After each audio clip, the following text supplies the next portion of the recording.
Halo semua, balik lagi sama gue Aldi, dan di kali ini kita mau bahas ada beberapa hal penting yang gue sharing dari pengalaman gue. Nah, kali ini topiknya adalah pentingnya badan usaha bagi suatu perusahaan yang masih baru. Ya, cenderung kan banyak orang yang berbisnis tapi tanpa punya badan usaha. Nah, ini juga jadi pemikiran gue atau mungkin jadi dilema buat gue di awal. Apa sih pentingnya punya badan usaha? Nah, setelah menjalankan kurang lebih 5-6 tahun, ternyata gue sadar pentingnya suatu badan usaha itu apa. Nah, yang pertama gitu ya, gue mau menjelaskan hal yang paling pentingnya ya. Nah, yang paling pertama itu adalah kalau misalkan teman-teman punya badan usaha sebagai business owner, adalah teman-teman punya badan hukum atau punya organisasi yang berbadan hukum yang jelas gitu ya. Artinya gitu ya, dari segala aturan, dari segala kebijakan itu sudah diatur ya. Tergantung teman-teman mau ambil PT atau CV. Ya, teman-teman nanti bisa breakdown apa keunggulan dan apa mungkin risikonya dari masing-masing PT dan CV tersebut ya. Syarat-syaratnya juga ada perbedaan dan sebagainya. Teman-teman bisa coba untuk pelajari lebih lanjut. Tapi intinya gitu ya, punya kekuatan hukum yang jelas. Aturannya pun juga sudah saklek dan detailnya juga sudah sangat. Teman-teman bisa akses semua itu di search engine-nya masing-masing atau di browser-nya masing-masing. Nah, cuman selain dari itu gitu ya, yang mau gue jelaskan mungkin dari pengalaman pribadi ya gitu ya. Pentingnya punya badan usaha atau PT ini apa sih gitu. Nah, ini berangkat dari pengalaman gue pertama-tama mendirikan suatu perusahaan. Itu belum punya badan usaha gitu ya. Nah, ketika merekrut calon karyawan yang mau masuk, dia itu nanya sama kita gitu. Sebagai suatu perusahaan kayak, ini nama perusahaannya apa ya Pak? Gitu. Ini kantornya di mana ya Pak? Terus kejelasan dari perusahaan itu akan dipertanyakan sama calon karyawan. Nah, kalau kita tidak memiliki badan usaha, cenderung kita juga akan bingung untuk menjawabnya seperti apa. Kita mau bilang ini PT ABC gitu ya. Nah, tapi ya kita tidak memiliki badan hukumnya tersebut. Nah, otomatis menurut gue pentingnya badan usaha ini adalah sebagai suatu identitas untuk kita merekrut calon karyawan kita untuk masuk ke dalam suatu perusahaan. Yang kedua, itu adalah sebagai identitas untuk orang-orang yang sudah masuk gitu ya.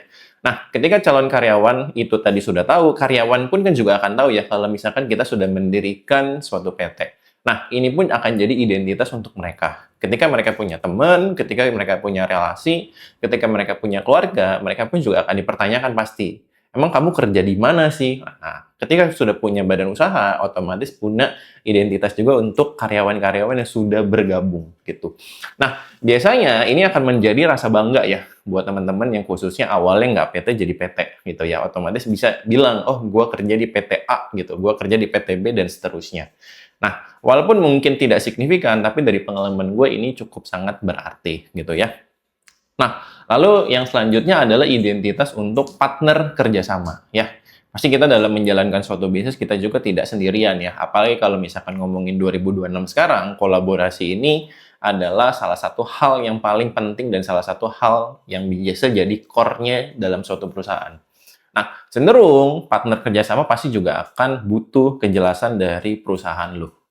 Nah, kalau perusahaan lo sendiri memang belum berbadan usaha gitu ya, nah biasanya itu akan menurunkan kredibilitasnya. Nah, kalau misalkan lo sendiri berbadan hukum, otomatis kredibilitas lo akan menaik gitu ya. Kenapa? Karena kasarnya jadi lebih formal, jelas gitu ya. Otomatis ini sebagai partner kerjasama pun juga akan lebih mau untuk kerjasama sama lo gitu. Karena menjadi salah satu poin penting penilaiannya mereka pasti salah satunya juga dari sana. Nah, selain itu juga identitas yang selanjutnya adalah identitas untuk calon klien gitu ya. Nah, ketika kita menjual suatu produk atau suatu jasa, pasti kita punya klien atau customer kita gitu. Nah, ketika kita punya badan hukum, otomatis kita bisa melabeli identitas kita, entah dalam kop suratnya, entah misalkan dalam invoice-nya, entah misalkan dalam hal yang berkaitan dengan transaksi gitu ya, kita bisa melabeli diri kita sebagai PTA tadi gitu ya. Kalau kita sudah punya identitas badan hukum yang jelas. Nah, yang artinya calon klien pun juga akan menjadi lebih trust. Contohnya kita misalkan kalau saat ini, karena mungkin gue sendiri di bidang jasa gitu, gue suka bikin yang namanya surat perjanjian kerjasama. Dan di surat perjanjian kerjasama ini biasanya ada kop surat ya, dan kop surat itu pasti ada nama PT-nya gitu. Nah, menurut gue ini pun juga jadi salah satu hal yang meningkatkan kredibilitas dari perusahaan gue sendiri. Sehingga calon klien atau klien yang kerjasama pun tidak jadi siu gitu ya, atau tidak jadi sesuatu hal yang kasarnya mengganggu untuk mereka gitu. Nah, selain itu juga yang terakhir mungkin yang gue kepikiran adalah untuk investor ya. Nah, pasti kan kita juga butuh nih dana atau investor-investor dari luar. Nah, biasanya dengan ada badan hukum ini juga akan meningkatkan kredibilitas lu sebagai suatu perusahaan untuk dimasuki oleh calon investor ya. Jadi menurut gue sendiri, badan usaha ini yang paling penting dari pengalaman adalah tentang identitas dari calon karyawan, udah gitu partner kerjasama, udah gitu mungkin calon klien atau klien sendiri, dan yang terakhir adalah mungkin dari segi investornya. Nah, hal-hal yang lainnya yang berkaitan dengan badan usaha adalah mungkin penggunaan yang mungkin kita ngomongin nggak terlalu esensi ya. Nggak terlalu esensi mungkin tadi ya, seperti kop surat gitu.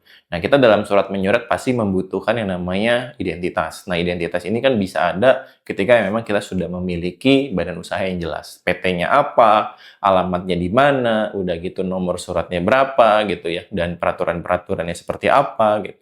Nah, otomatis dengan adanya badan hukum ini jadi punya kejelasan. Yang kedua gitu ya adalah dalam email ya gitu, email gitu ya. Nah, cenderung kalau misalkan kita sudah punya badan hukum yang jelas gitu ya, kita secara email pun kita bisa mendaftarkan dirinya sebagai suatu organisasi atau suatu institut atau ini ya, maksudnya suatu badan lah ya gitu ya. Jadi tidak bisa kita tidak hanya bisa menggunakan email yang pribadi aja gitu, tapi kita bisa menggunakan email yang berbadan atau berorganisasi. Sehingga itu akan menambah tadi, balik lagi tentang kredibilitas, balik lagi juga tentang formalitas, dan balik lagi juga untuk kevalitan dari suatu perusahaan. Nah, selanjutnya mungkin syarat kerjasama ya. Nah, cenderung kalau misalkan lu mau melakukan kerjasama gitu ya, kalau dari pengalaman gua gitu ya, kalau misalkan kerjasama antar temen mungkin akan lebih mudah ya gitu ya, tidak perlu ada yang terlalu merepotkan. Tapi cenderung kalau misalkan lu kerjasama sama orang yang mungkin lu nggak kenal gitu ya, atau misalkan antara badan usaha gitu ya, nah cenderung pasti syarat kerjasama ini butuh yang namanya badan usaha atau identitasnya tadi.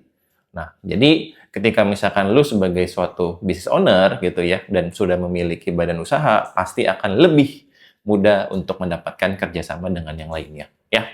Nah, jadi itu menurut gua adalah pentingnya punya badan usaha dalam berwirausaha atau mungkin lu sebagai business owner. Jadi buat teman-teman semua, jangan sampai lupa untuk daftarin bisnisnya untuk punya segera badan usaha.